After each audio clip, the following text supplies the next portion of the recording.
Good afternoon. Welcome all to this class, Research Methodology. So we are now going to start this class. Today in this class, Research Methodology, course code is IAMCOM203. So in this class, we will cover the third block, data analysis and interpretation. In this block, there is 4 units. Unit number 10, processing of data, analysis of data, unit 11, analysis of data by application of statistical tools. Unit 12, various kinds of charts, diagrams used in data analysis. And unit 13, application of data analysis. Okay, so in this class we will cover unit 10 to 13 under this block 3. So in this first, processing of data processing মানে বলতে কি বুঝি আমরা না, data processing. Data actually processing means হচ্ছে সংগ্রহ বা data কিভাবে আমরা নিতে পারি, ডাটা সংগ্রহ করা। প্রথম ধাপ হলো ডাটা, মানে ডাটা সংগ্রহ করে বিশেষ করে হচ্ছে প্রসেস, যার মূল উদ্দেশ্য হলো ডাটা হ্রাস করা বা অপ্রাসঙ্গিক তথ্য বাদ দিয়ে প্রয়োজনীয় তথ্য সাজানো। অর্থাৎ এর প্রধান পর্যায়গুলো যেমন হচ্ছে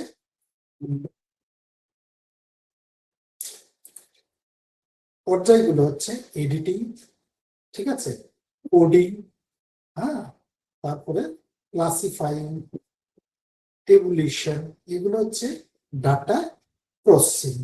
ঠিক আছে, যেমন এডিটিং কি, সংগৃহীত তথ্য যাচাই বাছাই করা যাতে কোনো ভুল বা অসঙ্গতি না থাকে। এটি অনুমান, স্মৃতি বা উত্তরদাতার কাছে পুনরায় যাওয়ার মাধ্যমে করা যেতে পারে। কোডিংটা কি, কোডিংটা হচ্ছে উত্তরগুলোকে গাণিতিক প্রতীকে রূপান্তরিত করা যাতে কম্পিউটারের বিশ্লেষণ করা সহজ হয়। পুরুষের জন্য এম বা মহিলার জন্য এফ কোড করা হবে, সেই কোডগুলোকে আমরা এখন কতগুলো এম পেলাম, কতগুলো এফ পেলাম তার সংখ্যায় নিলাম। এখন তাদের বয়স এ একটা কোড দিলাম, যে সেই কোডটাকে কতটা হলো। এইভাবে যে ডাটাগুলোকে নাম্বারে পরিণত করা, সেটা হচ্ছে কোডিং। অর্থাৎ এখানে আমরা কিছু, এখানে যে দেখানো হচ্ছে যে ডাটা হচ্ছে বিভিন্ন ধরনের সিগন্যাল এবং নয়, ফিলোসফিক্যাল সি কোড। এখানে নয়েজ এন্ড সিগন্যালের মাধ্যমে দেখা হচ্ছে। এখানে কতগুলো, যেমন নয়েজে কতগুলো র্যান্ডম এরর থাকে, individual differences and confounds the unsystematic static that obscures the truth. আর এখানে সিগন্যালের মাধ্যমে the coherent truth, the actual measurable effect of independent variable or treatment. এটা অ্যাকচুয়ালি ফিলোসফিক্যাল সি কোড দেখানো হয়েছে। In research, variability is the static of n radio. The goal of every statistical analysis is to filter out the noise to reveal the coherent truth. তো এখানে আমি যে কথা, এখানে স্লাইডে এরকম দেখাচ্ছে, আমি স্লাইডে, এই যে স্লাইডে যেটা পরে আমি এটা বিশ্লেষণ, যে ডাটা ফার্স্ট হচ্ছে এডিটিং, কোডিং এবং সেগুলোকে ক্লাসিফাইং এবং টেবুলেশন। এখানেও কিন্তু ফার্স্ট যে এইখানে যে আমাদের এই স্লাইডে কিন্তু আমরা দেখাতে পাচ্ছি যে assembly line from messy reality to structured web. First হচ্ছে raw data, collection of initial responses, results with omissions, errors and illegible entries, এগুলো সব র ডাটা, সেটার থেকে আমি এডিট করলাম এবং scrutinising instruments for completeness and internal consistency, fixing gaps by inference, and then coding করা হচ্ছে টেক্সট, সে যেমন ইয়েস টেক্সট কতগুলো আছে, ইয়েস, নো, মেবি, হ্যাঁ, এগ্রি, ডিসএগ্রি, এগুলোকে কোডিং করা হচ্ছে। এখন ইয়েস কতটা হয়ে গেল, নো কতটা হলো, মেবি কতটা, এটা কোডিং করা হলো, এখানে নিউমেরিক্যাল ডাটাতে রূপান্তরিত হলো। অর্থাৎ translating raw text into mutually exclusive exhaustive numerical symbols. Then এগুলো থেকে তারপরে একটা চার্ট, মাস্টার চার্ট আউটপুট, সেখানে টেবুলেশন করে the final structured matrix ready for computation and statistical software. এটা এভাবে রেডি করা, এখানেই হচ্ছে ক্লাসিফিকেশন অ্যান্ড টেবুলেশন। ওকে, অর্থাৎ the first step after data collection is data processing, which aims at data reduction or winnowing out the irrelevant to establish order. The main stages are editing. First is raw data input, editing, coding, and classifying and tabulation, and then make a master chart output. Okay, this is next হচ্ছে measurement matrix, যার মাধ্যমে আমরা সবগুলোকে দেখাবো যে nominal, ordinal, interval, ratio, এবং এটাকে প্রত্যেকটা column wise distinct categories, defined order, equal spaces and absolute zero. অর্থাৎ level of measurement dictates every downstream statistical choice, and we find the gender, religion in Georgia, educational level, high school to graduation, temperature, distance between 10 degree to 20 degree in identical to 40 degree and 50 degree, and then ratio income processes into absolute zero, এভাবে এগুলোকে বের করে। অর্থাৎ পরিসংখ্যাগত সরঞ্জাম প্রয়োগ করার জন্য, data বিশ্লেষণের জন্য আমরা মূলত দুই ধরনের পরিসংখ্যান ব্যবহার করি, বর্ণনামূলক এবং অনুমিতিক। একটা হচ্ছে বর্ণনামূলক, ডেসক্রিপটিভ, অ্যান্ড ইনফারেন্সিয়াল মানে অনুমিতিক। এই ডেসক্রিপটিভ অর্থাৎ এটি তথ্যের কেন্দ্রীয় প্রবণতা, হ্যাঁ, যাই হোক আমি এগুলো সবগুলো এখানে নেই, তাই আমি এগুলো আলোচনা করছি যে এই তথ্যের কেন্দ্রীয় প্রবণতা, অর্থাৎ মিন, মিডিয়ান, মোড এবং এসডি, রেঞ্জ, ঠিক আছে, স্ট্যান্ডার্ড ডেভিয়েশন, রেঞ্জ বর্ণনা করা। স্ট্যান্ডার্ড ডেভিয়েশন দেখা যে তথ্যগুলো গড় থেকে কতটা দূরে অবস্থিত, এগুলো বের করা, এবং অনুমিতিক সংখ্যা ইনফারেন্সিয়াল, যেখানে এর মধ্যে আমরা স্যাম্পল থেকে প্রাপ্ত ফলাফলের ভিত্তিতে সমগ্র জনসংখ্যা সম্পর্কে সিদ্ধান্ত নিই। এতে হাইপোথিসিস টেস্ট করা হয়। এখানে যেমন danger of the mean, central tendency, variability, যেটা আমরা ডেসক্রিপটিভ স্ট্যাটিস্টিক্সে পাই। যেমন পাস প্লেস আর Russian roulette, the mean is deceptive signal lost in static. Okay, next descriptive dashboard, mean, median, যা বললাম রেঞ্জ, ভেরিয়েন্স, স্ট্যান্ডার্ড ডেভিয়েশন, এগুলো এখানে মিন কোনটা, মিডিয়ান কোনটা। ওকে, মিন মানে গড়, মিডিয়ান যেটা এটা একটা গড়, মোট সবচেয়ে বেশি পাওয়া যাচ্ছে, মোস্ট ফ্রিকুয়েন্ট স্কোর্স, ঠিক আছে, সেই হচ্ছে। নেক্সট যেটা profitability map, the translating standard deviation directly into geographical probability, ঠিক আছে, the magic of the normal curve, sample sizes increases, the distribution of the sample means tends toward this normal shape, even if the underlying parent distribution is completely skewed. This allows us to predict probability from variability. ওকে, তো এখানে দেখুন যে আমাদের যে ম্যাপের সাহায্যে, probability ম্যাপের সাহায্যে এখানে একটা নর্মাল ডিস্ট্রিবিউশনের চিত্র দেখানো হয়েছে, নর্মাল কার্ভ। ঠিক আছে, এখানে তাহলে আমরা এখানে কতগুলো বিষয় আরো যেগুলো পাই, কিছু ত্রুটি দেখতে পাই আমরা যখন করি, ডাটা কালেকশন করি, যে যখন সঠিক হাইপোথিসিস বর্জন করা, এবং এটার জন্য আমরা টাইপ 1 ব্যবহার করি, এবং টাইপ 2 যেটা ভুল হাইপোথিসিস গ্রহণ করা সম্পর্কে সতর্ক থাকতে হয়। এবং প্যারামেট্রিক এবং নন প্যারামেট্রিক টেস্ট হয়। ডাটা যদি নর্মাল ডিস্ট্রিবিউশন অনুসরণ করে তখনই সেই এই যে নর্মাল ডিস্ট্রিবিউশনে দেখাও না, নর্মাল ডিস্ট্রিবিউশন অনুসরণ করে তবে টি টেস্ট বা এনোভা ব্যবহৃত হয়, অন্যথায় নন প্যারামেট্রিক টেস্ট বা কাই স্কোয়ার ব্যবহৃত হয়ে থাকে। ঠিক আছে, অর্থাৎ descriptive statistics summarizes observation using measures of central tendency, mean, median, mode, and variability. Rates, SD, standard deviation reflects how far scores are from the mean. An inferential statistic provides the basis for an inductive leap from samples to population.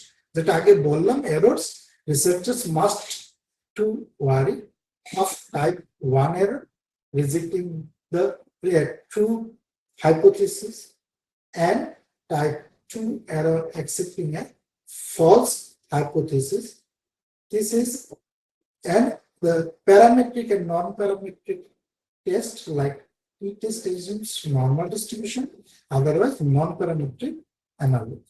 Okay, this the আমরা এখানে দেখাতে পারি, এবং নাল এবং alternate, এখানে যেখানে যখনই কোনো হাইপোথিসিস করা হয়, একটা নাল হাইপোথিসিস আর একটা alternative hypothesis.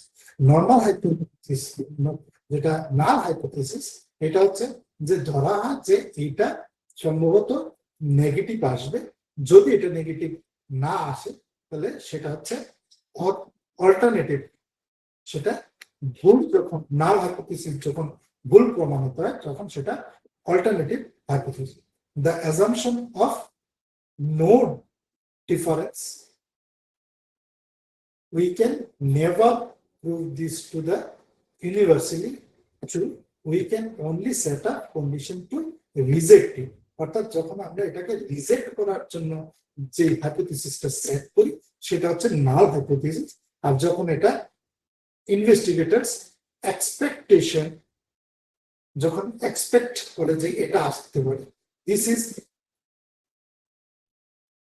asserted only when the null is successfully rejected. যখন নাল হাইপোথিসিস সাকসেসফুলি রিজেক্ট হয় তখনই আমরা অল্টারনেটিভ হাইপোথিসিস নিই।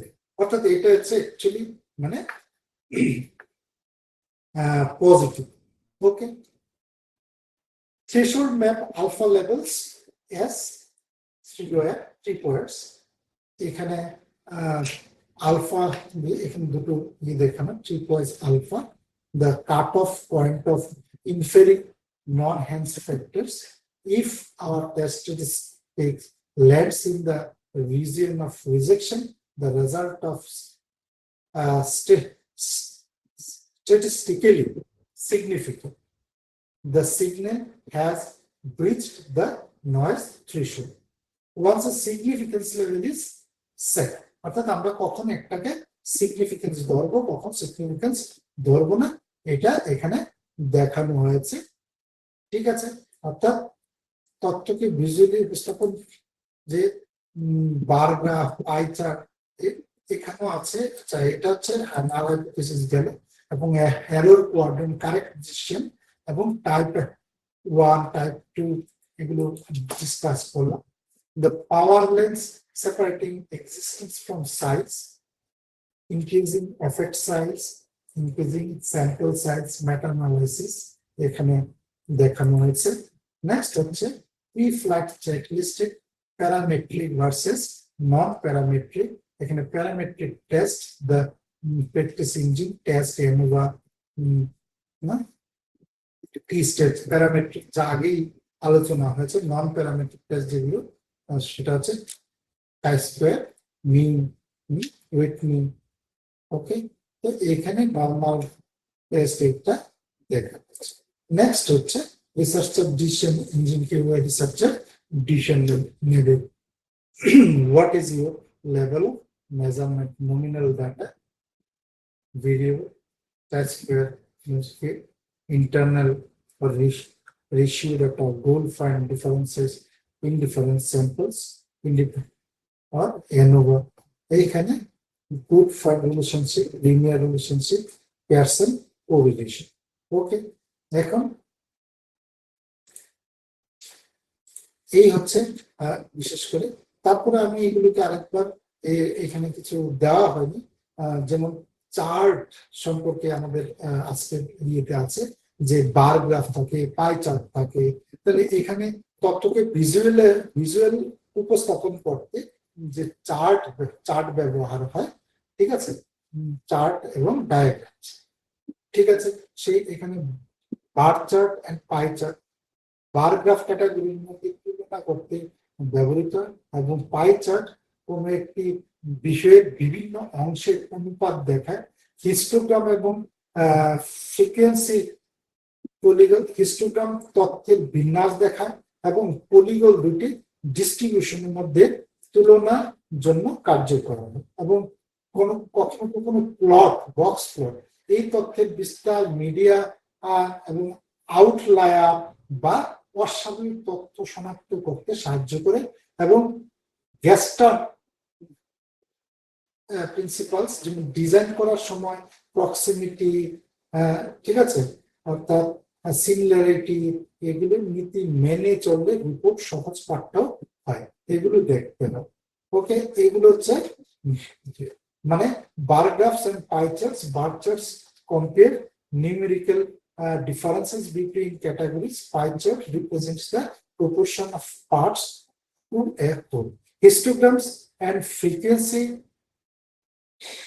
polygons. Histograms display frequency distributions, while polygons are useful for comparing multiple distributions. Box plots exhibit for a central tendency, variations, and identify outliers or unusual data points, okay. And Gestalt principles, yes, Gestalt principles is utilizing the law of proximity, placing related data close together, and the law of similarity, consistent colors, shapes, enhances visualization চেয়ে।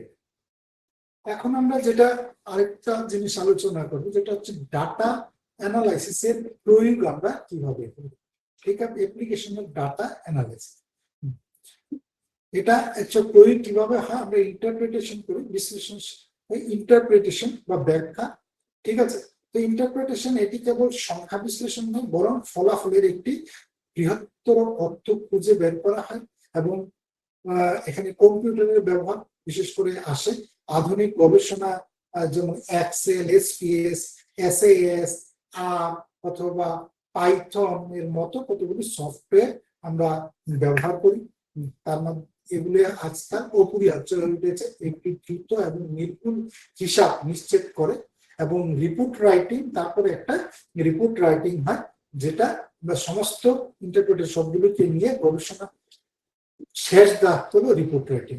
এতে সমস্যার বিবরণ, পদ্ধতি, বিশ্লেষণ, উপসংহার থাকে, এবং সমস্ত কিছু ভাষাতে এগুলো আমরা আলোচনা করে থাকি। অর্থাৎ interpretation is a search for the broader meaning of research findings, linking research to theory, use of computer software like Excel, SPS, and R and Python have greatly increased efficiency. They provide speed, accuracy, and consistency. And report writing, the final step to communicate findings, it requires intellectual rigor, accuracy, and an impartial tone. A report must present all pertinent material according to a logical plan. Okay, so this is today we learn how raw data is specifically processed and presented using charts and statistical tools to build a solid research foundation. অর্থাৎ আজকের ক্লাসে আমরা যেটা পেলাম শিখলাম কিভাবে কাঁচা তথ্যকে প্রসেসিং এর মাধ্যমে বৈজ্ঞানিক উপায়ে বিশ্লেষণ যোগ্য করা হয় এই তিনটে মানে ইউনিট থেকে এবং চার্ট পরিসংখ্যান ব্যবহার কিভাবে করা হয় এবং কি কি সফটওয়্যার আমরা ব্যবহার করতে পারি। ঠিক আছে, এই হচ্ছে আজকে